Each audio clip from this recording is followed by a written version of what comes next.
नमो बुद्धाय. जय भीम.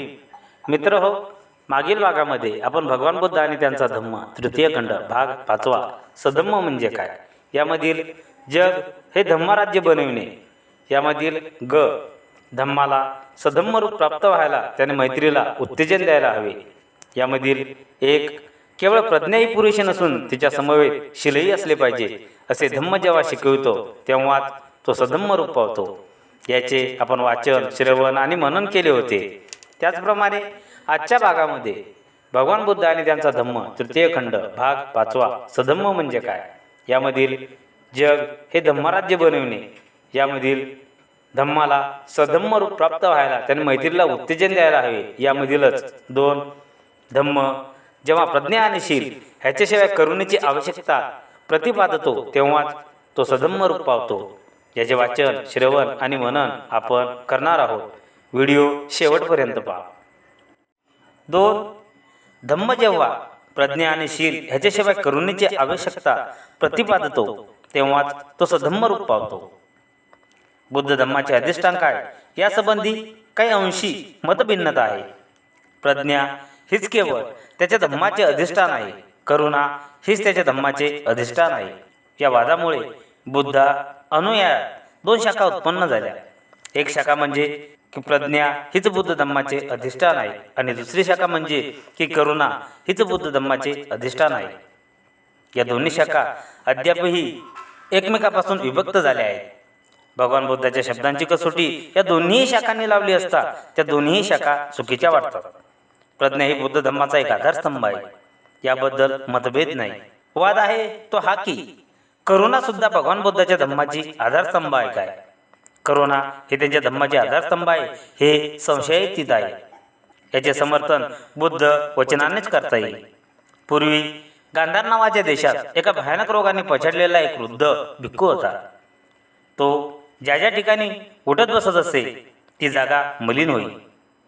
तो गांधार देशातील एका विहारात राहत असे.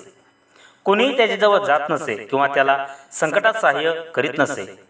एकदा भगवान बुद्ध आपल्या 500 अनुयायासह तिथे गेला आणि आवश्यक पाने भांडी गरम पाणी घेऊन तो म्हातारा भिक्खू जिथे पडलेला होता त्या ठिकाणी सर्व भिक्खूसह येऊन पोहोचला.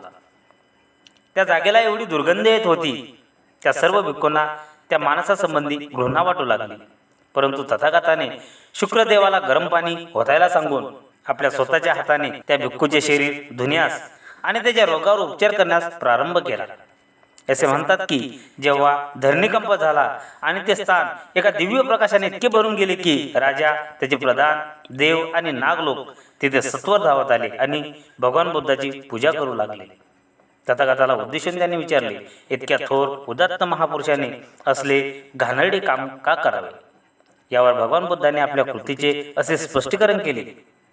तथागताचा या जगात जे गरीब आहेत, असहाय्य आणि अनाथ आहेत त्यांचा तथागत मित्र आहे.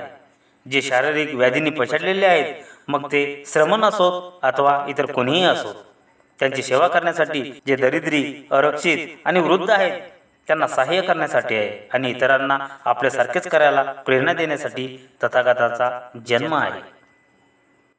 मित्र, भगवान बुद्ध आणि त्यांचा धम्म तृतीय खंड भाग 5वा सधम्म म्हणजे काय यामधील जग हे धम्मराज्य बनविणे यामधीलच ग धम्माला सधम्म रूप प्राप्त व्हायला त्याने मैत्रीला उत्तेजन द्यायला हवे यामधील दुसरे धम्म जेव्हा प्रज्ञा आणि शील याच्याशिवाय करुणेची आवश्यकता प्रतिपादतो तेव्हाच तो सधम्म रूप पावतो.